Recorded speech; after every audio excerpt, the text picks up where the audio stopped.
चलिए आज हम लोग पढ़ेंगे साइकोलॉजी का यूनिट 5। देखिए आपका साइकोलॉजी का यूनिट 5 है पर्सनैलिटी। एक कोई अननोन टॉपिक नहीं है, already we know this topics. देखिए तो इसमें से मैं आपको बताऊंगा एक एक टॉपिक के बारे में और उसके बाद मैं आपको बताऊंगा लास्ट में कौन सा प्रश्न सबसे इंपोर्टेंट है। देखिए कुछ ऐसे प्रश्न है इसमें से जो प्रत्येक वर्ष प्रश्न पूछा जाता है, तो ये जो चैप्टर है आपके लिए बहुत इंपोर्टेंट है और इनमें से ज्यादा नहीं एक प्रश्न जरूर उठाएगा और कौन सा प्रश्न पूछेगा मैं आपको बताऊंगा, तो वीडियो को लास्ट तक देखिएगा। चलिए सबसे पहले हम जानेंगे पर्सनैलिटी होता क्या है। देखिए एक कोई अननोन टॉपिक नहीं, ऑलरेडी मैं आपको बता चुका हूं और इससे कई वीडियो में मैंने आप लोगों को बताया था कि साइकोलॉजी में आपको जो भी टॉपिक मिलेगा वो लगभग उसके बारे में आप जानते हैं, लेकिन मैटर है कि किस तरह से लिखें। देखिए जब आप किसी जॉब के कहीं जाते हैं तो एक सब जरूर बोलते हैं कि सबसे पहले तुम पर्सनैलिटी डेवलप करो, यानी कि तुम अपने जो बिहेवियर उसको डेवलप करो, तुम्हारा जो कैरेक्टर है उसको डेवलप करो, manner, thinking, problem solving skill, यही सबको तो बोलते हैं पर्सनैलिटी। कोई थोड़ा अलग चीज है।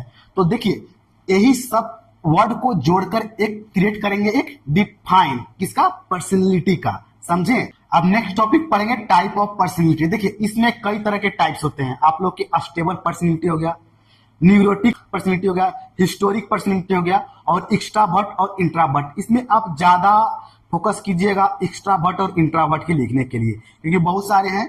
तो एक्सट्रावर्ट और इंट्रावर्ट के बारे में आपको जानकारी होगा क्या होता है। एक्सट्रावर्ट होता है जो व्यक्ति बहुत ज्यादा बोलता है, जो पब्लिक प्लेस में बोलने में उसको इंटरेस्ट होता है, और जो पब्लिक प्लेस में नहीं बोलता है और वो बहुत कम लोगों से बातचीत करता है उसको हम क्या बोलते हैं, इंट्रावर्ट। तो इस तरह से आप इसको लिख दीजिएगा और इसका बहुत चांस कम है पूछने का, लेकिन सबसे ज्यादा चांस है बताएंगे आपको। नेक्स्ट हम लोग का क्या टॉपिक है, theory of personality. Theory of personality देखिए साइकोलॉजी में बहुत इंपॉर्टेंट है थ्योरी। किसी भी आप चैप्टर पढ़िएगा अधिकांश आपको टॉपिक में थ्योरी मिलेगा। कॉन्जेक्टिव प्रोसेस में तो लगभग बहुत सारे टॉपिक में थ्योरी आप सबके हम बताए थे, तो यहाँ पर भी आपको मिल जाएगा पर्सनैलिटी। और इमोशनल के पिछला चैप्टर में लोग पढ़े थे। चलिए तो थ्योरी ऑफ पर्सनैलिटी में इसका क्या क्या थ्योरी होगा, इसका 4 थ्योरी है। देखिए इसको थ्योरी के बारे में आपको डिस्क्राइब नहीं करना होगा, सिर्फ आपको थ्योरी का नाम पूछेगा वहां पे। तो क्या क्या थ्योरी होगा, सबसे फर्स्ट में आपका हो गया टाइप्स एंड ट्रेट अप्रोच। देखिए जो भी इसका आप थ्योरी लिखिएगा लास्ट में आपको अप्रोच लिख देना है। टाइप्स एंड ट्रेट अप्रोच हो गया, सेकेंड डायनेमिक अप्रोच, और थर्ड आपका हो गया लर्निंग एंड बिहेवियर अप्रोच, और फोर्थ ह्यूमनिस्टिक अप्रोच। ये 4 है जो थ्योरी है पर्सनैलिटी का। इसका मैं आप लोग के व्हाट्सएप ग्रुप में नोट शेयर कर दूंगा और ज्यादा से ज्यादा प्रैक्टिस कीजिएगा इसको याद करने का, लिखने का, क्योंकि बहुत इंपॉर्टेंट है। और इसके बाद आपका आ गया अल्टरनेशन ऑफ पर्सनैलिटी, ये मोस्ट इंपॉर्टेंट है। अगर आप 2020 बैच के अगर आप क्वेश्चन उठा के देखते हैं तो ये प्रश्न पूछा जा चुका है। ये प्रश्न 4 बार पूछा गया है, अल्टरनेशन ऑफ पर्सनैलिटी। ये क्या होता है चलिए मैं आपको बताऊंगा अब विस्तार से। देखिए जो मैंने आपको पर्सनैलिटी का जो मैंने आप लोग को बताया था किस तरह से डिफाइन करना है, जो कैरेक्टर होता है, नेचर होता है, मैनर होता है, बिहेवियर होता है, थिंकिंग होता है, उसमें एबनॉर्मेलिटी आता है, उसी को हम लोग बोलते हैं अल्टरनेशन ऑफ पर्सनैलिटी।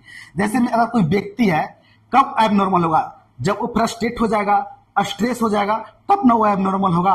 तो उसी को हम लोग बोलते हैं। इसको ज्यादा शब्दों में आप लोग नहीं लिखना। अगर एग्जाम में प्रश्न पूछ देता है तो ज्यादा नहीं 50 से 60 शब्दों में इसे आप लिख दीजिएगा।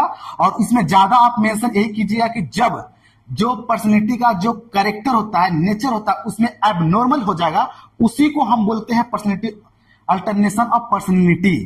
ठीक है, मिलते हैं नेक्स्ट क्लास में। अगर कोई आप लोग के डाउट है तो व्हाट्सएप ग्रुप में मैसेज कर दीजिएगा और जो भी मैं पढ़ाया हूं उसका आपको A to Z आपको नोट मिल जाएगा और इस चैप्टर से इंपॉर्टेंट क्वेश्चन भी आप लोग को मिल जाएगा।